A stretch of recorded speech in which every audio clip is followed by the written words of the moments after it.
तो आज कबीना के इजलास में आप मौजूद थे, वहाँ पे जो पेट्रोलियम क्राइसिस है उस पर भी बात हुई है, एक पेट्रोलियम बहरान पे जो भी पेश की गई, और उसमें एक कमेटी बन गई है 3 वज़रा की जो जायज़ा लेगी कि कार्रवाई कैसे होनी है।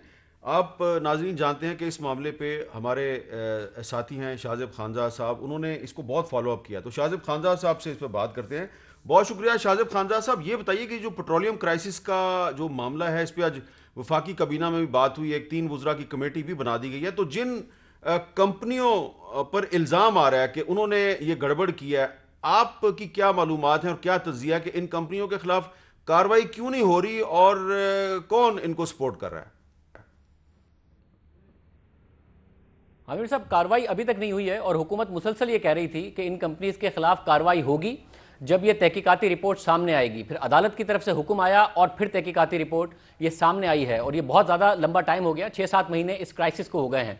और आपको याद होगा जब ये क्राइसिस आया तो उस वक्त मुसलसल ये सवाल हो रहा था कि जी दुनिया भर में तो इंटरनेशनल प्राइसेस इतनी गिर गई हैं कि तेल ही तेल है और ख़रीदार नहीं है। पाकिस्तान वो वाहिद मुल्क है जहाँ पर ख़रीदार मौजूद हैं और तेल नहीं है, तेल की शॉर्टेज हो गई है। तो उस वक्त नदीम बाबर साहब बता रहे थे कि जी हम जो फ्लोटिंग स्टोरेज है उसमें भी बहुत सारा तेल जमा कर रहे हैं, पाकिस्तान के लिए लॉन्ग टर्म कॉन्ट्रैक्ट्स भी कर रहे हैं ताकि पाकिस्तान को सस्ता तेल मिले, क्योंकि ये नीचे कीमतें आई हैं, ये मुसलसल नहीं रहेंगी।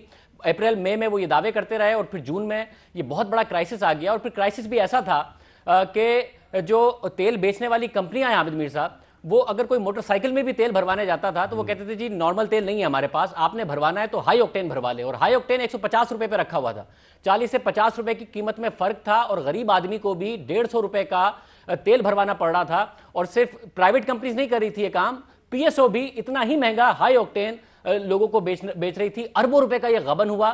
3 काम थे जो इस वजारत में, जो इस रिपोर्ट में भी बताए गए हैं, वजारत पेट्रोलियम के थे। एक ये कि इस बात पर तवज्जो रखे कि जो 20 से 21 दिन का स्टॉक है वो ऑयल मार्केटिंग कंपनीज के पास मौजूद है या नहीं है, वो नहीं था और इस पर तवज्जो नहीं रखी गई। दूसरा सवाल यह था कि रिफाइनरीज से, क्योंकि लोकल डिमांड बहुत नीचे चली गई थी, ऑयल मार्केटिंग कंपनीज उठा रही हैं या नहीं उठा रही हैं अपना स्टॉक, उस पर भी तवज्जो नहीं रखी गई। और बाद में यह किया गया कि नहीं उठा रही थी तो इंपोर्ट पर पाबंदी लगा दी, जिस पर यह कह रहे हैं कि जी जब इतनी कम कीमतें थी, इंटरनेशनल मार्केट में इतनी कम कीमतें थी, बजाय इसके कि पाकिस्तान इसका फायदा उठाता, उस मौके को भी जाया कर दिया गया। तो वजारत पेट्रोलियम मुकम्मल तौर पर नाकाम हुई है, जिसका इस रिपोर्ट में वाज़े तौर पर जिक्र किया गया है अपनी जिम्मेदारी निभाने में। ऑयल मार्केटिंग कंपनी जो तेल बेचने वाली कंपनियां हैं उन्होंने भरपूर फायदा उठाया, अपने स्टॉक्स मेंटेन नहीं रखे, किसी ने अपना जहाज आ गया था तो जहाज को पोर्ट पर नहीं लगाया ताकि जैसी कीमतें बढ़े तो उसको फायदा हो जाए। अरबों रुपए का यह घपला हुआ।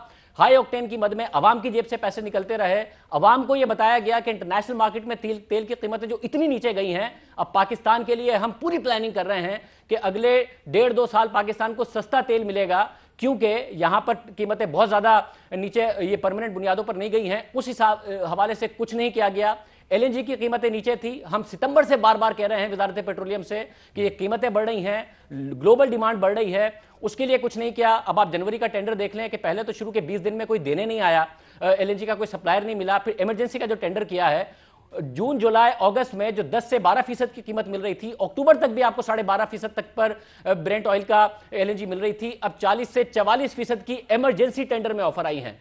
अरबों रुपए का नुकसान है। पहले पेट्रोल में नुकसान किया, जिसकी ये रिपोर्ट गवाही दे रही है कि किस तरीके से ऑयल मार्केटिंग कंपनीज ने कमाया, अवाम का पैसा जाया हुआ, सस्ती कीमतों का फायदा नहीं उठाया, तेल नहीं मंगाया, और एलएनजी की मद में अरबों रुपए का नुकसान हो रहा है। और पाकिस्तान को शर्मिंदगी अलग हो रही है कि ग्लोबल मार्केट में जा रहा है मगर एलएनजी का कोई सप्लायर नहीं है। इतनी महंगे टेंडर्स, इतनी महंगी ऑफर्स आज तक एलएनजी के टेंडर्स की स्पॉट मार्केट की हिस्ट्री में नहीं आई हैं जो पाकिस्तान को मिल रही हैं। और पाकिस्तान इस वक्त फंस गया है कि जनवरी में जब बहुत ज्यादा सर्दी होगी, एक तो एलएनजी नहीं होगी, गैस नहीं होगी, और जो अवेलेबल है वो इतनी हाई कीमतों पर है कि अगर लेते हैं तो अरबों रुपए का और नुकसान होगा, जो नवंबर, दिसंबर, अक्टूबर में पहले ही वजारत कर चुकी है। बहुत बहुत शुक्रिया।